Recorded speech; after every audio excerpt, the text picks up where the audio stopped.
Okay. Good evening, everyone. My name is Phil Harling, and I'm the director of the University of Miami Center for the Humanities, and it's lovely to see such a terrific turnout for our inaugural book talk of the 2024-25 academic year. And I think a lot of that has to do with the fact that a lot of people know Henry and really love his work, and it's great to be able to feature that this evening, and I'm thrilled that Henry's going to be our first speaker in this year's series. Check out our website. We have an interesting book talk from a UN faculty member pretty much every month of the academic year, right here in this beautiful space, surrounded by books. But before Henry comes up, I'm going to ask Brian Siegel to make his introduction. Brian serves as Regional Director of the American Jewish Committee Miami and Broward. Previously, he was AJC Assistant Director of Intergroup Affairs in Miami. And Brian has helped build coalitions with other ethnic and religious groups to address critical domestic and international issues, including energy security, immigration reform, human rights, and civil rights. And without any further ado, Brian, thank you very much for having us. You can out here without upsetting an easel. There we go. Thanks. Well, thank you so much. It's an honor to be here, and it's an honor to represent the American Jewish Committee. I am thrilled to also be here because I have known Dr. Henry Green for many years.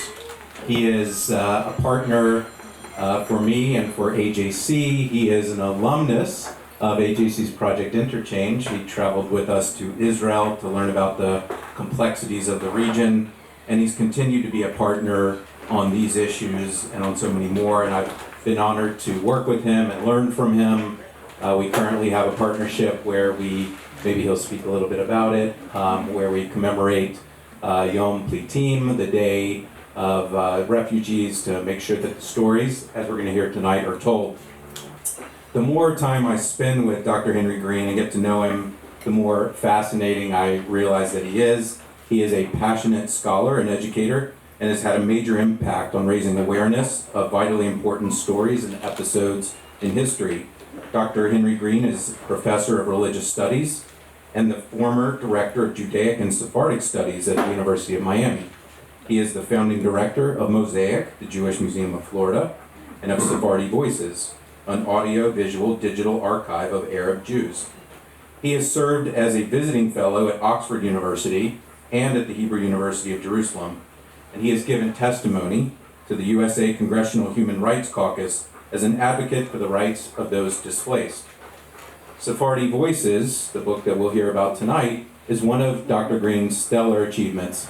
In this impressive, beautifully illustrated book, Dr. Green captures the essence of the stories of Jews who were expelled from their homelands in the Middle East, North Africa, and Iran after the modern state of Israel was born.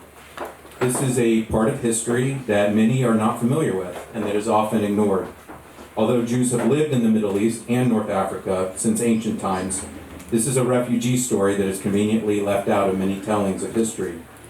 Jews once lived in North Africa and the Middle East for millennia and became part of the social fabric of their homelands. Some suffered the indignities of anti-Semitism and discrimination. Others thrived, but longed for the day that they could return to Israel. After Israel's War of Independence and throughout the 1950s, Jews were either left or were forced to flee their homes in many countries throughout North Africa and the Middle East and Iran. Many came to Israel, where their descendants, known as Mizrahi Jews, who once lived throughout the Middle East and North Africa, and are now the majority of the Jewish population. The stories that you'll hear about tonight and the resilience and courage that are in those stories is truly inspiring, and it's something all of us should learn more about. The history comes alive in this book as the first-hand accounts of Jews from these regions are told. So I'm looking forward to hearing from you, Dr. Green, about your passion for these stories, how you keep them alive, and I know it will be captivating and contagious for all of us. So without further ado, Dr. Henry Green, thank you.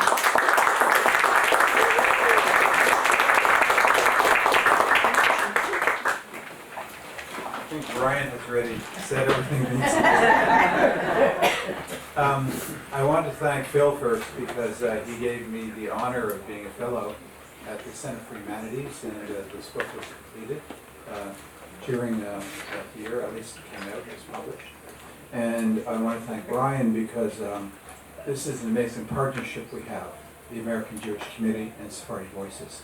Because what the American Jewish Committee is ultimately about is how you communicate and dialogue with interfaith, minorities, etc. And what Sephardi Voice is about, if I was going to put it into one sentence, it's a human rights story.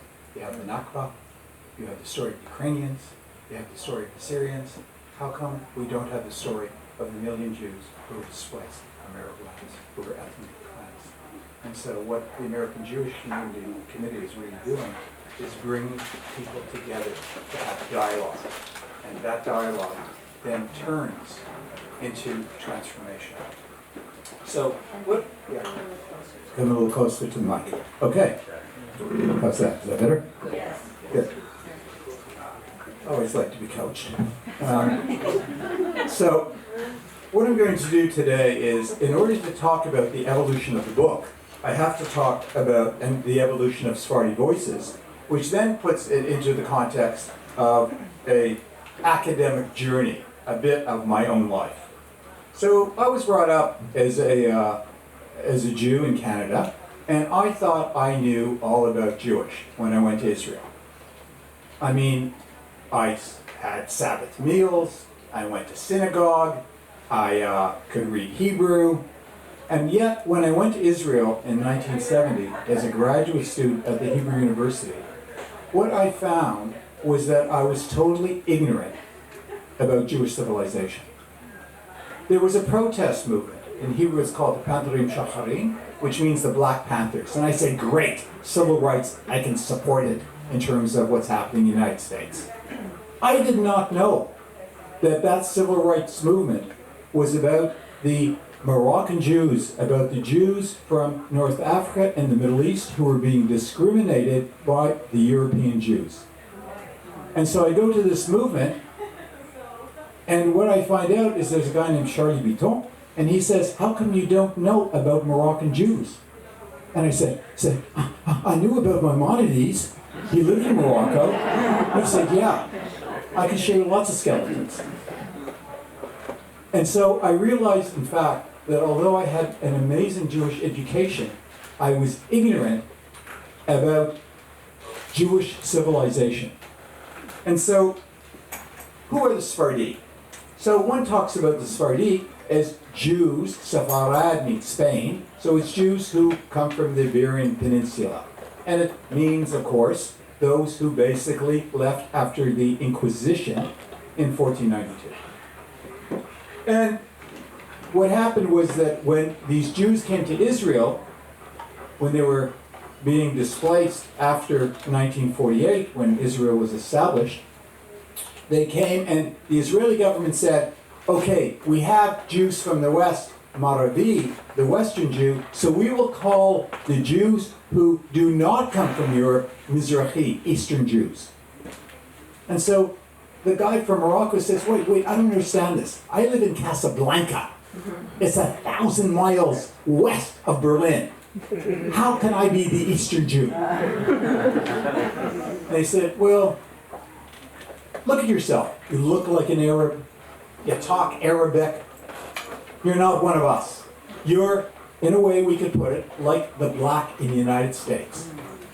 Not segregated, but totally discriminated against.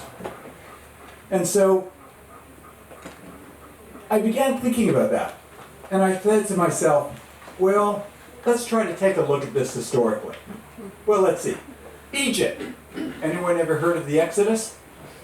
Iraq. Ever heard of Babylon? I can go country after country in North Africa and Middle East. They're all Jews living there at least 2,000 years ago, before the term Arab was ever in place. Jeremiah, the prophet.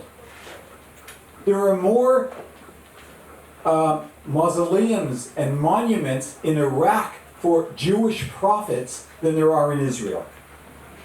So, to understand Sephardi, it's not based on geography.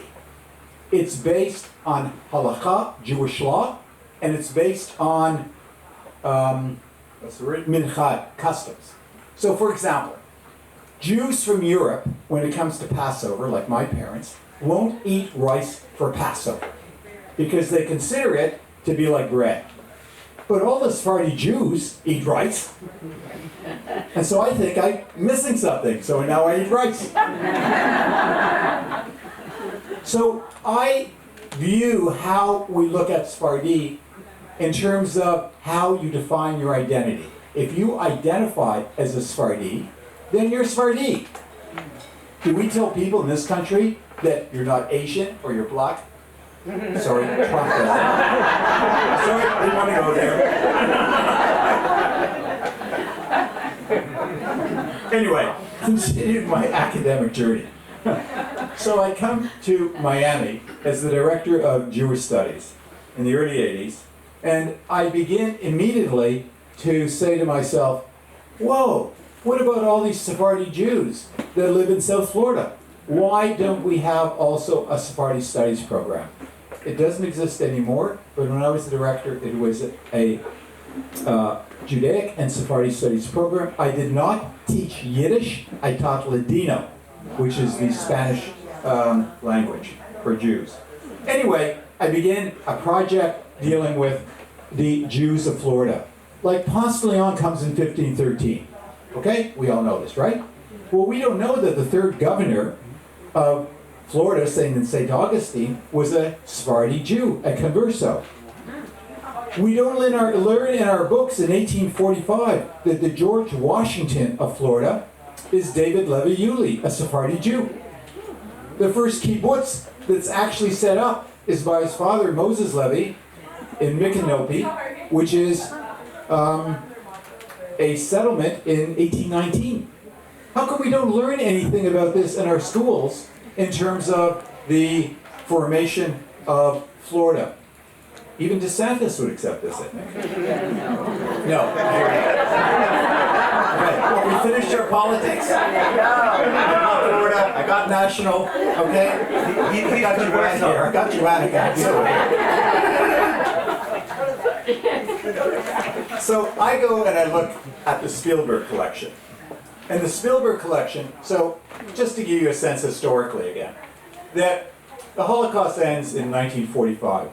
No one talks about the Holocaust. I never learned it in Jewish schools. When does it begin? When Elie Wiesel writes Night. One generation later. But there's very little happening in terms of testimonies and stories. That only happens after after Spielberg makes Schindler's List. And then he collects, or his organization collects, 52,000 stories of Holocaust survivors. And so I go look at the collection in LA, and what I see is that there are less than 200 stories of Sephardi in the North Africa and Middle East who suffered during the Holocaust. There's not one of Rahud in Baghdad, which is the worst pogrom and riot during World War II in the Middle East. There's nothing about Libyans, hardly any, who were taken from Libya and brought to Auschwitz. There's a wonderful story of a man, I'm trying to remember, David, remind me, Elisa's, Charles Diane, thank you. Charles Diane, who's taken, he goes to fight, and what happens is that they're captured, and the Germans see that he's circumcised. And so they say, you're a Jew. And his commanding officer stands up and says, no, he's not a Jew, and he survived because of that. Anyhow, he's someone we interviewed. All kinds of stories like this. So I decided that really what my future should be is not being an administrator of Judaic studies, but in fact, what I should be doing is collecting the stories of the nearly 1 million Jews who were ethnically displaced from North Africa and the Middle East roughly from the establishment of the State of Israel within one generation to 1979 when the Ayatollah came to power. And so I made a decision to begin a project called Sephardi Studies in order to begin the process of bringing their voices. And so video one, please.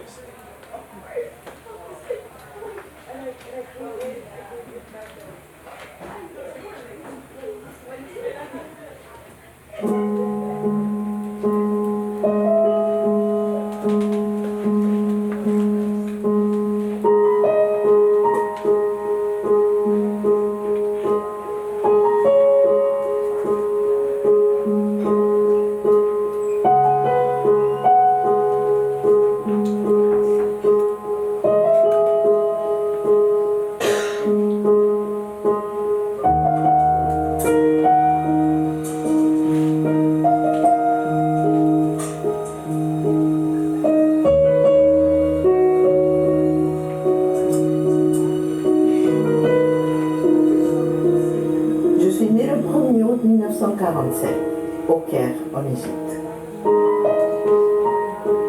So you begin with a question of, tell me something about your family. What you're trying to do is ultimately capture in some kind of way a life that does not exist anymore. More than 850,000 Jews from North Africa, the Middle East, and Iran fled or were expelled from their home countries during the 20th century.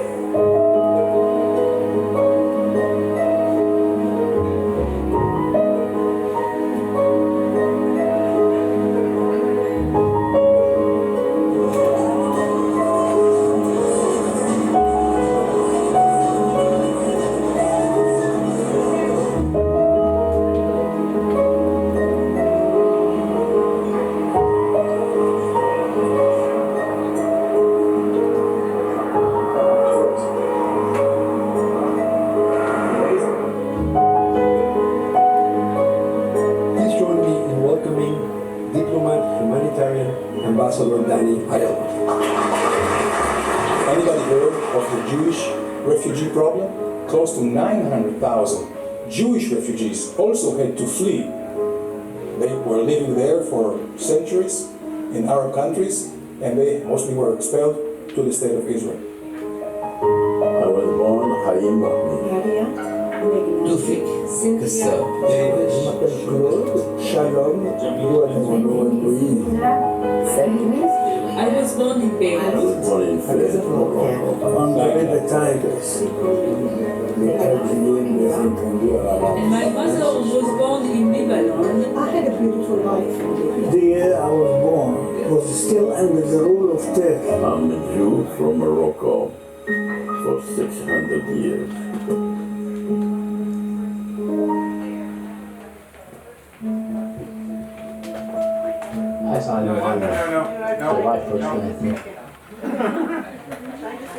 Thank you. Okay, so that gives you sort of an overview of the project. So let me though explain how this then evolves. So in 2004, I began doing interviews 20 years ago, and over that period of time, basically 6 countries have been targeted: Canada, the United States, France, Italy, Israel, and the United Kingdom. And we interview primarily in 3 languages, English, French, and Hebrew, but also in Italian and Spanish. So, I mean, just put it in a geopolitical way. You know all the time that refugees are leaving Libya, and they go across to Italy. Libya was an Italian colony. Morocco, Tunisia, Algeria were French colonies and territories. So where do they go? They go to France. France is, in fact, the largest Jewish diaspora today. Or they went to Montreal, because Montreal is a French, it's Quebecois, but it's still French speaking. A few got that, Jay.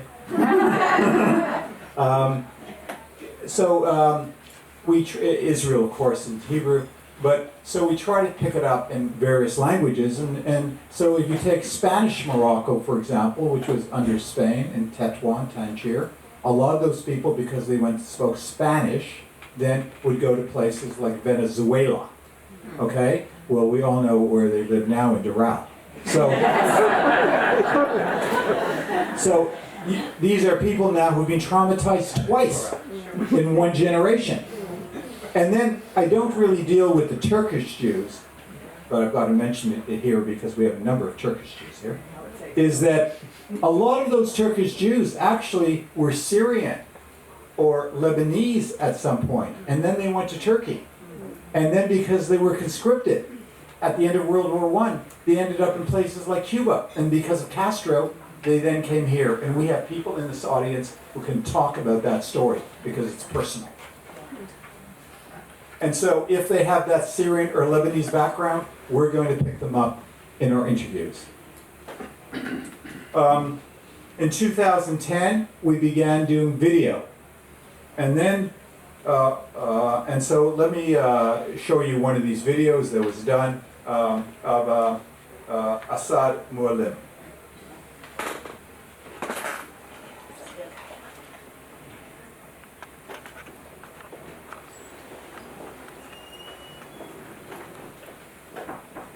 It went into hiding, so. I'm hiding also.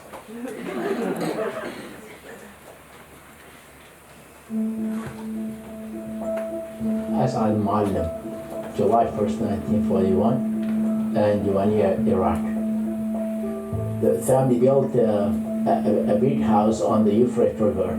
The governor of the city was really upset with it, that a Jewish family owns such a house in that area. So on Yom Kippur in 1940, he sent his troops and they started demolishing the house while they were in the synagogue praying for the Yom Kippur. In 1968, the first family that was arrested in Diwania was our family, like my uncle. My uncle was still living there, he was arrested. But then they started arresting the Jews in Baghdad and Basra too, you know. The Zulkha family, the poor family, these are two brothers. They had a store in Basra, and they arrested him and they hanged him in Basra. So I was talking to my cousin Maurice. I said, "What about Canada?" He said, "Yeah, why don't you apply?" So my parents were very upset because they didn't want me to leave, and I said, "You know what? No, that's it." Montreal, because of the French language, it was very hard to find a place, very hard to find work there. My parents, they were in jail, they lost everything. They were supposed to send me money, they couldn't anymore. I was living on $5 a week. That was my budget, $5. Toronto, just like that, I found this, I started working. I love this country. I live in this country. This has been a miracle for me to be in this country, really. I mean, I thank God for what we have done here. Thank God, I mean, I have my children well educated. I'm so grateful for this country, but I'm still Iraqi.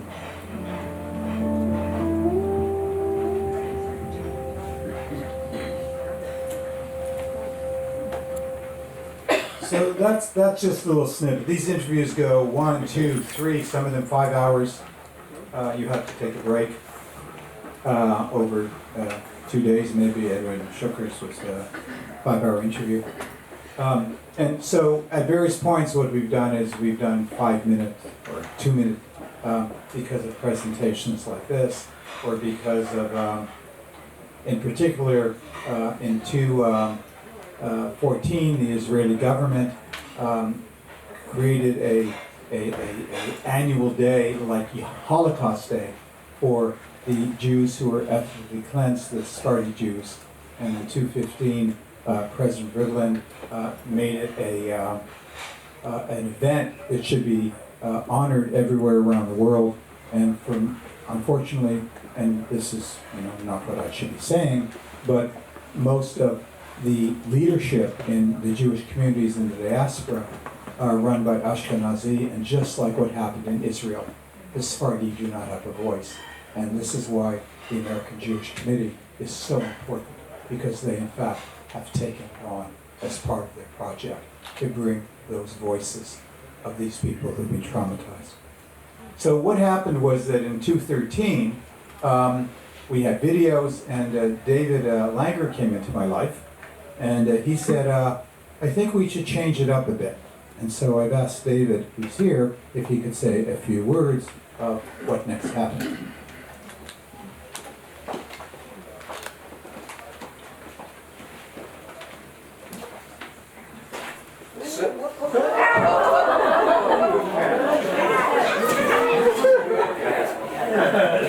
Did I do that?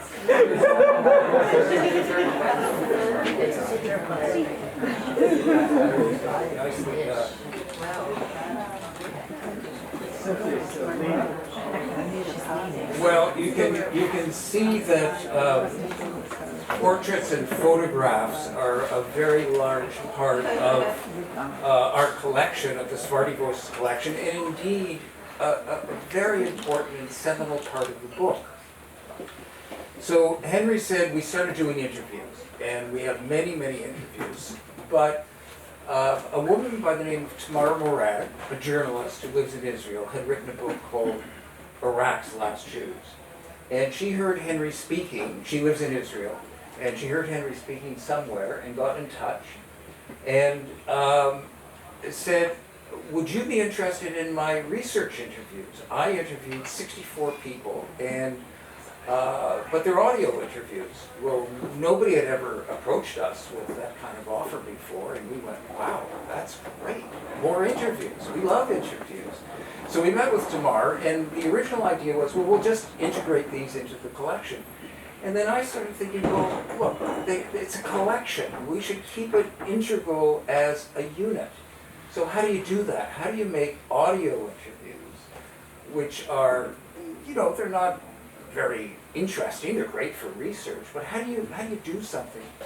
So I was on a plane one time reading the New York Times, and I saw a photo essay of, they did it was a piece on American pilots in the Middle East.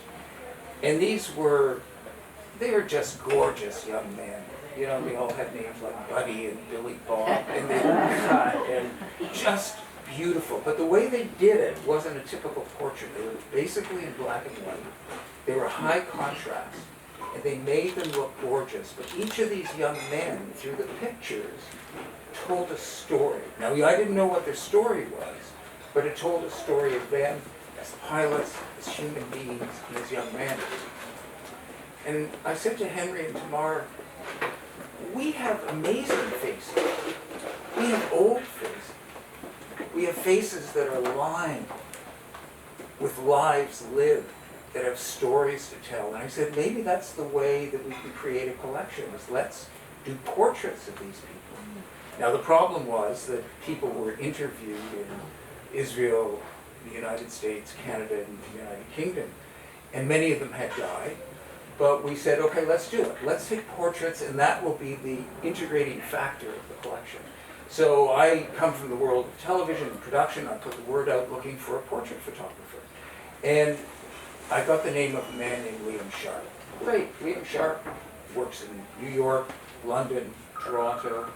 And I looked on his website, and he was amazing. And if you remember the name and you're ever interested, just his work is stunning. And he would do these series. He did a series on Maasai warriors in Africa, just stunning pictures. He did a series on street people in Havana. He did a series on Aboriginal people in Canada. And it was like, wow. And I'm looking at his work, and he's a commercial photographer. And I realized, we're never going to be able to afford this. But I tried. I give him a call, and I do my pitch. And he says, yes, I'll do it. And I'm stunned. And I have the courage, and I say, Liam, let me ask you a question. Why? Why are you saying yes to us? Because we obviously can't afford it. And he said, it's okay. Pay what you can. It's fine. Every year I want to do one project that's unique. And he picks Sephardi Voices. So some of these pictures are Liam's. And and that led to us not only integrating the audio interviews, but we started doing portrait exhibitions. Their first one was in Montreal in 2019, and we've done a number of them since. And we had the great good fortune, right before COVID, of setting up an exhibition at the University of Miami Gallery in Wynwood. I'm not sure if any of you were there. And that was done by a photographer, a wonderful photographer by the name of Thomas Lopez, who was also the chair of art and art history at the University of Miami, a friend. And also, we just approached Tom and we said, could you do it? Because we really should have people in South Florida in this exhibit. And he said, absolutely. And it was wonderful working with Tom because, unlike Liam, Tom is also an immigrant. He came to Miami when he was a young boy. And so his approach to photography, his way of seeing the people in his frame is very, very simpatico with what we do with Sephardi Voices, telling the migrant story. And so we have a little video on Tom, and it's really his process, his work process, his approach to photography, and it really does mirror what Sephardi Voices does as well.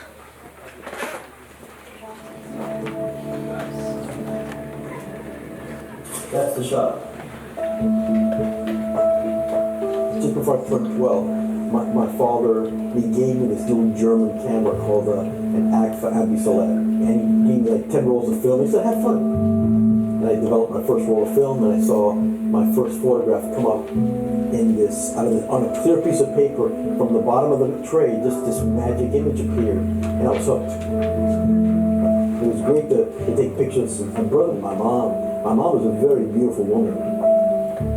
I realized there was something that really made me feel in control by having the camera in my hand. But when I went to college, it was just time to put away that kind of a toy. I wasn't interested in that. I studied philosophy and psychology. When I finished college, I wound up being drafted into the United States Army. And that's when I discovered photography again. My job was to basically get returning Vietnam vets to stop doing heroin. Because everyone came back from Vietnam with a Nikon or a Minolta from the PX. When we started talking about photographs, they would talk about their experiences and they would recall certain traumatic moments. And so I began to understand that the photograph had this metaphoric, cathartic aspect to it that I never thought about before. I mean, I took portraits as an amateur, but it wasn't until my AIDS project, which is called AIDS Art Reach, from 1989 to 1991, when I began to notice that a portrait was a way to have a one-on-one interaction with a sitter, and I really concentrated on the eyes. All that corny stuff about the eyes being the window to the soul. The eyes is how you recognize someone's intellect, and to capture that as a way to capture the portrait that way is to make the person feel comfortable enough to trust you. Look at me now. Coming ahead, keep turning towards me, keep coming. The stories repeat themselves over and over again. And so, you're in a place, you think you're home, and then something happens, whether it's political, cataclysmic, war, what have you, and then you're not there anymore. And so the displacement, the sense of otherness, the sense of being not of it. Everyone I've photographed, there's a kinship that I have with each one of those people in some way or other, because we all know what it's like to not be at home.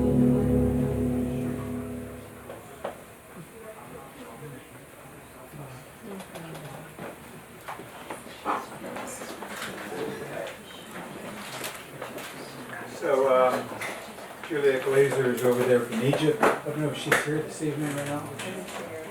Are you here? Okay. Shalom Yoftad is from Yemen. This one over here in the corner. Zaki is from Iran. That's Liam Sharp. Flo Urbach is from Iraq. Cindy Catherine's from Iraq.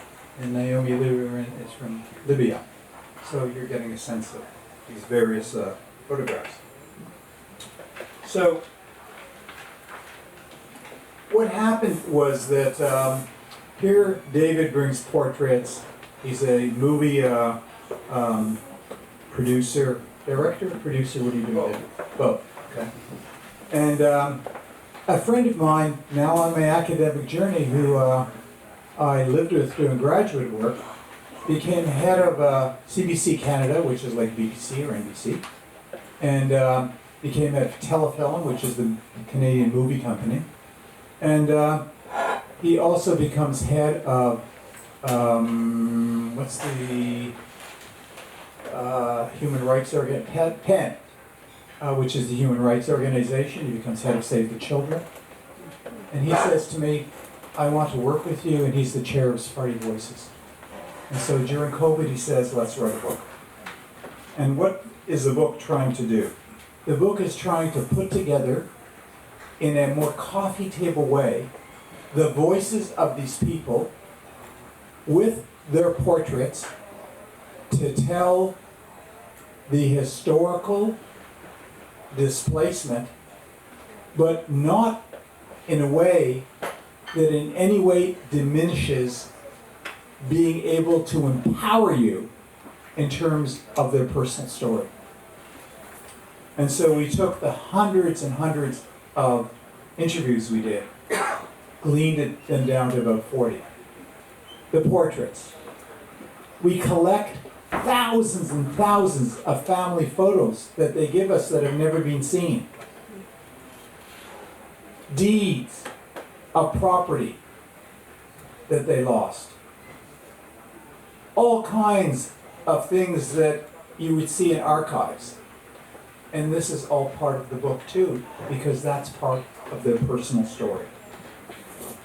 And so we framed it in a way that takes you through their story from roughly 1948 to the 1980s. Each chapter gives you a different historical period. And the publisher said to us, yeah, but what about before 1948?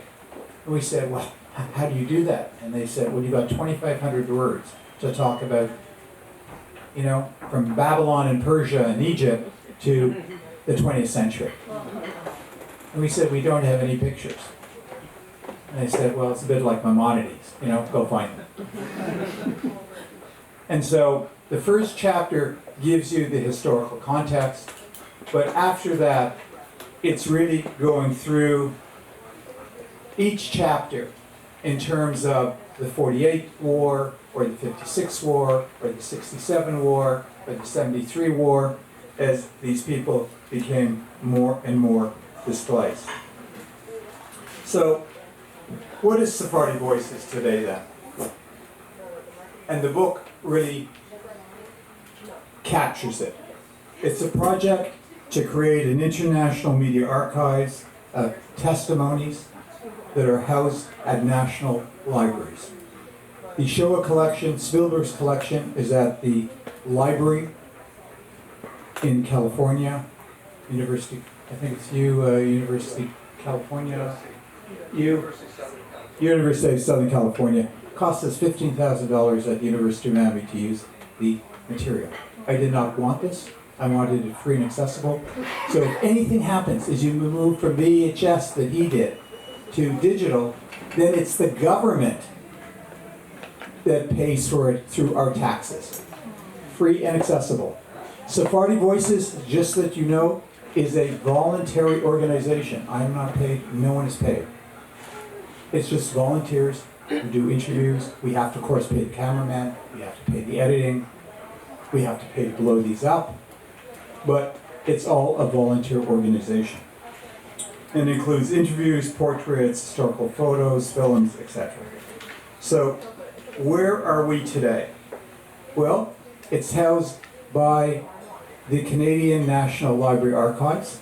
The keynote speaker when we presented to Canada was Irwin Cutler. For those of you that don't know, Irwin Cutler was Mandela's lawyer. That's how significant this collection has become. It's held at the British Library, the #1 library in the world, English library. Now, of course, in Canada, it's the Canadian, in Britain, it's the British. The whole collection, we're hoping at the end of the year, maybe before the end of the year, will be given to the deposit at the National Library of Israel. The book is in the next stage of moving towards the French translation. The book is also, we're moving forward in terms of making a documentary film that would be on Netflix or something. I don't know, David, is that where we go? We hope.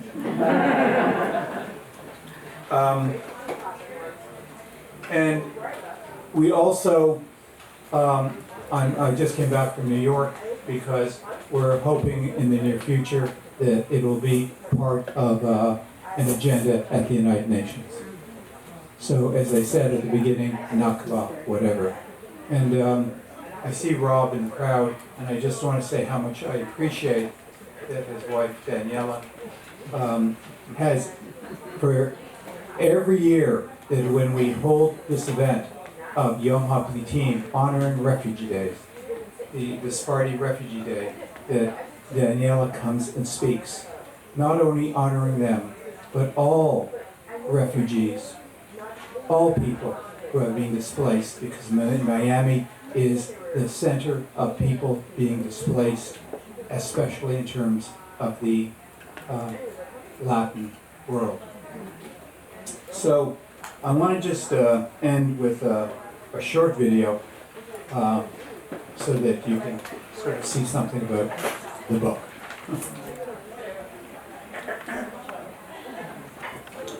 We were not free to do whatever we wanted to do.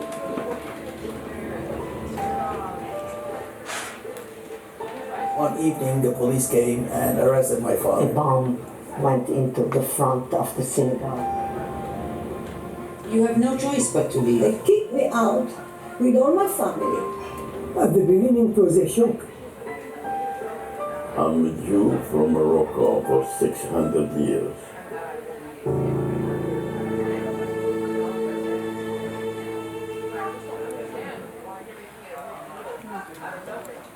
So I want to thank you, and it's open for Q&A.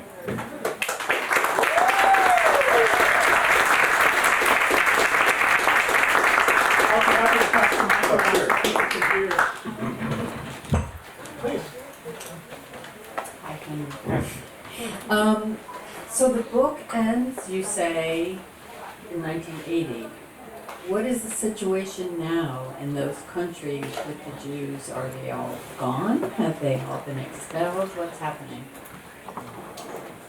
Okay, so if people didn't hear, the question is, what is the situation of the Jews in North Africa and the Middle East, these 10 countries? Okay, so let's take Libya, for example, okay? 38,000 Jews in 1948. How many do you think today? Take a guess. Zero. Who said zero? That's right. Zero. Goes back to Temple times. Iraq, 150,000 Jews in 1948, 3 today. The only country really that still has I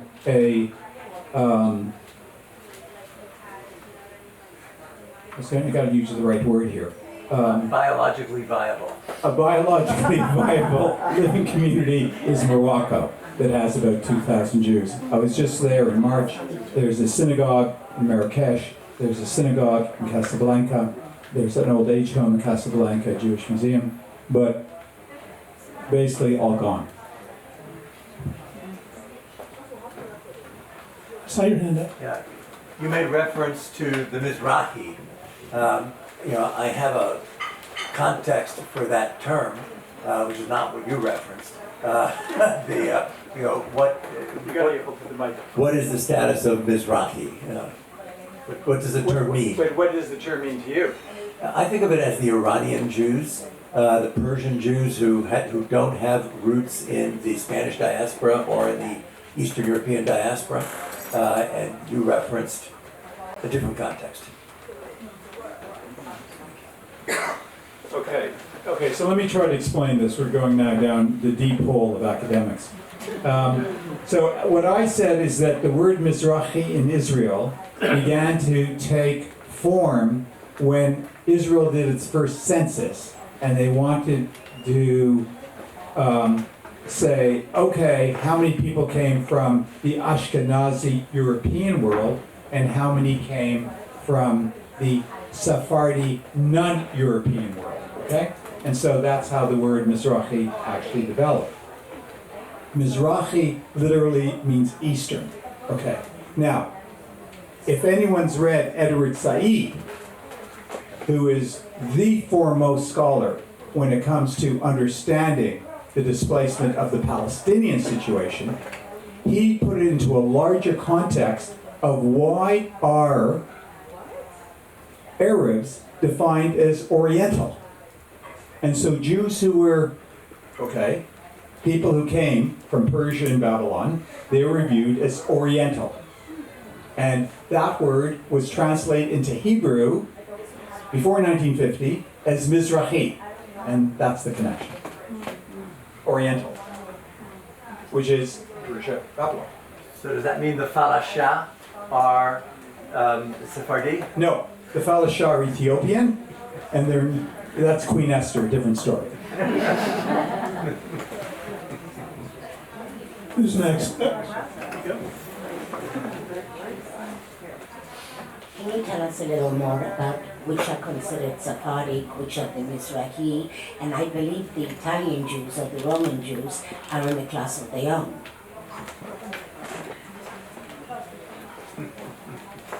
I have scholars in the audience. I'm really being tested here. Wow. D'accordo, Okay. signor. That is a very, very deep question.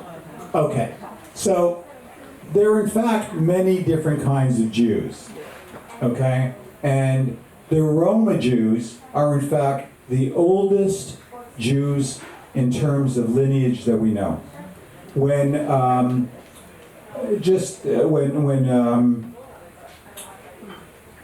the Romans came into the Middle East, and there was various kinds of wars going on, what happened was that Jews began settling in Rome and were very present during the time of Caesar. And in fact, there's this great writer, philosopher named Philo, who lived around the time of Jesus, and he made a journey to Rome because the Jews in Alexandria was like New York, were being discriminated against, and he made a case saying, no, we're not like certain of the Egyptians, we are like Greeks. And so in fact, they were given a status that led towards close to citizenship. And so when he was there was a thriving Jewish community that are called Roma Jews. And those Jews are still around today. And if I teach in Rome for many, many years now at the American University of Rome that you saw here, and the person who teaches for me in terms of, who takes people through the Jewish ghetto, an amazing tour, he is a Jew who is a descendant from the Iberian Peninsula. But he married a woman who was descended from the Roma Jews who were living there 2,000 years ago. So in fact, it's a distinct group which people really don't know about, but very different.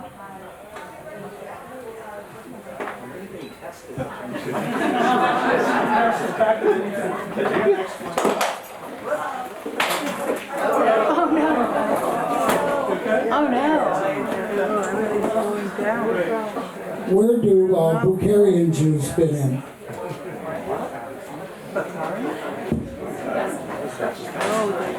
Okay, so there are many, many different kinds of Jews, okay, who are all over the place. Okay, and I'm not Wikipedia. Let's get in there.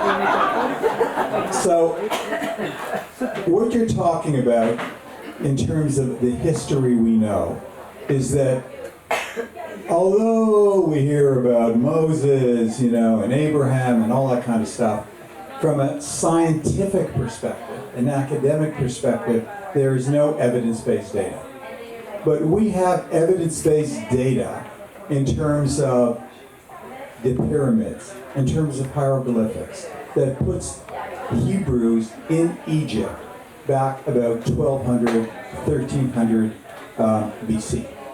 So we have, they're called Hebrews then, but that takes us back a long time. We have lots of evidence of King David. It's not just literary evidence, it's all kinds of other stuff that goes back to 1000 BC. So we can go back a long period of time. And so we know, for example, Jews living in Babylon and Persia in the 6th century BC, all historical. And so what happens is in various times, because of geopolitics, people leave these areas and go, let's say from Iran, up into the Caucasus, or up into areas that would be part of the stands today. So there's lots and lots of stories that we have, and Karaites, and on and on and on. So this is not much different, and I'll put it in a more historical context that you understand. So when the Jews were kicked out of Spain in 1492, or 1497 in Portugal, what did they do? They got on boats and they came across to the Americas. Okay? And those conversos, I'm saying to you, were the ones that come with Ponce de Leon, and the person who's the third governor of St. Augustine is a converso Jew. And that we can show easily in terms of Inquisition in Mexico, in Colombia, already in the 1600s. So it's the same thing. You're trying to follow it in a particular way. Here's the great story I have for you, okay? There's a colleague of mine named Tudor Parfit. He wrote a book called The Ark of the Covenant. It was made into a movie. He had this idea that the Ark, at the end of the first temple, had gone to Yemen. So he goes looking for it, crazy guy, and he ends up going to Ethiopia. And from Ethiopia, he goes south to where it's Zimbabwe or whatever the next country is, and he finds this ark that's about 1,000 years old. And he says, this is a replica of the ark that was taken from Israel to Yemen to where he found it. And people go, oh, that's interesting. 20 years later, they started doing DNA testing, and the priests who protected this are all Kohanim by DNA. And DNA, if you're a Kohen, a priest within Jewish tradition, there is no mistake. Pretty interesting. So, Jews are moving. They're always called wandering, you know? They're looking for chopped liver. Okay. Sorry, couscous, hummus. Wait, Tafina. I gotta use the right traditions. I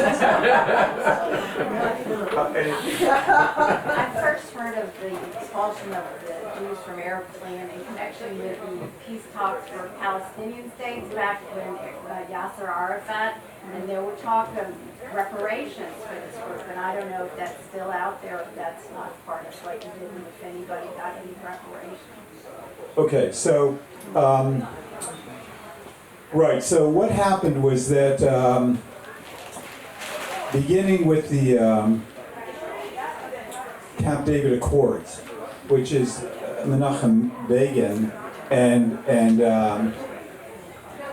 Sadat. So can I go political for 1 second? Okay, so everything right now is so dark, right, what's going on in the Middle East. But I want to bring some light. Can I bring some light? Because it's never too late to be an optimist. So Menachem Begin, who became the Prime Minister of Israel in 1977, was a terrorist. A terrorist. He blew up King David Hotel and killed many, many British people. Okay? He was a terrorist. Any dispute about this? No? Okay, good. Okay. He becomes the Prime Minister of Israel in 1977. Sadat is the person responsible for the Yom Kippur War in 1973, which is a surprise attack in which Israel, that first week, didn't know it would survive or not. When he became Prime Minister, he did something that no one thought was possible. He invited Sadat to come. I was living in Israel then.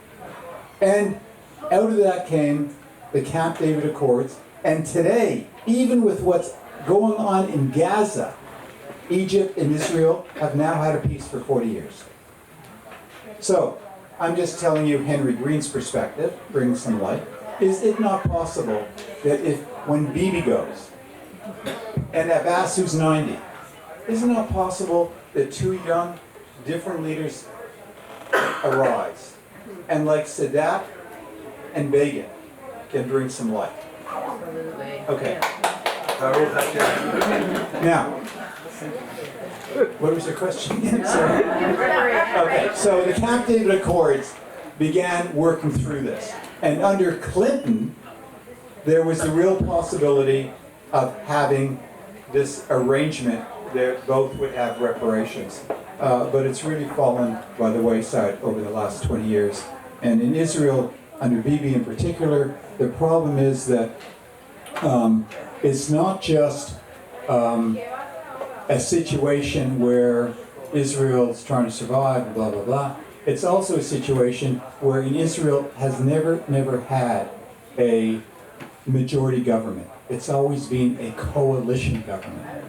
And this is the first time in Israel's history that the right-wing fundamentalists are making up the coalition. And as a result, it's become much, much harder for Palestinians who live in the West Bank, not just in Gaza. So we have time for maybe one or two more questions. Who else has one out there? Great. Well, my father's Sephardic, but Cuban. So family was Sephardic. right. Cuban is. No, but I mean not from any of these Arab countries. Okay. Right. Turkish? Cuba was an Arab, controlled by the Arabs for 700 years, as you may know. Yeah. And then all those people went to the Canary Islands during the Inquisition and elsewhere. So then they found their way to New York and Miami and so on. Do you talk about that? Because they're sort of Arab, but not. I mean, they're not from these countries that you mentioned, but they were Arab because Spain was controlled by the Arabs for 700 years. Right, So, right. do you touch upon that? No. I'm sorry, you don't. Well, that was easy. There's one over here, which it's going to be. I'm seeing, okay, can we pass it back to Chuck? Oh, there you go. 40 has reached. Thank you, Henry, for this inspirational talk. I want to take us out a little bit of the history and who's a Jew and where, and more to this. You teach in university with a lot of students. I guess some of them are also sons and grandkids of the present the distinguished people. What is this? Do we have a continuance? Do we have this intergenerational conversation between those generations that you present here and the new students? Okay, it's a great question, and I have a great answer for you. So last year, I'm on sabbatical this year. I'm not teaching. Someone's up there blessing me. So last year I taught a course. I teach a course called Religion and Democracy in Israel and Palestine. And October 7th was a tragic day. And I decided to change the class from one of, academic history to asking students in the class, and Lydia is here, she was in the class, one of my students, that each one had to represent a different group. One had to be Hamas, one had to be Al-Qaeda, one had to be America, one had to be Yesh Atid, a party, Likud, whatever, and they would come to class and talk about things. And so one of those students was in class was Betty Swore, and Betty is the grandchild of a Lebanese family that was displaced. And I said to her, can we do something on campus that brings a Sephardi voice? And out of that came a Sephardic Shabbat at Hillel last year, which will happen again this year. And out of it came a Yom HaPlitim program, Sephardi Refugee Day program at the university. and President Frank would have spoken, but he had another obligation, and the Dean of Students spoke, and it's also going to happen this year. So what I'm finding, in fact, is that the younger generation, if one can motivate them, they're in fact interested. They're interested in not only learning about their history, but they take pride in who they are. And in fact, one of the things that I would like to do is have them interview their parents or grandparents, because that would even empower them more. That seems like a very inspiring note on which to close this portion of the evening. But before we thank Henry for this remarkable project and talk and book, I wanted to remind you all that the book is available for purchase behind the counter in the adjoining room. Henry is here to sign it for you. We'll make sure we set him up with a Sharpie. There are plenty there for anyone who might be interested to come say hey to Henry. And thank you, Henry, so much for a really stimulating evening. Thank you all for coming out, and have a lovely rest of your night.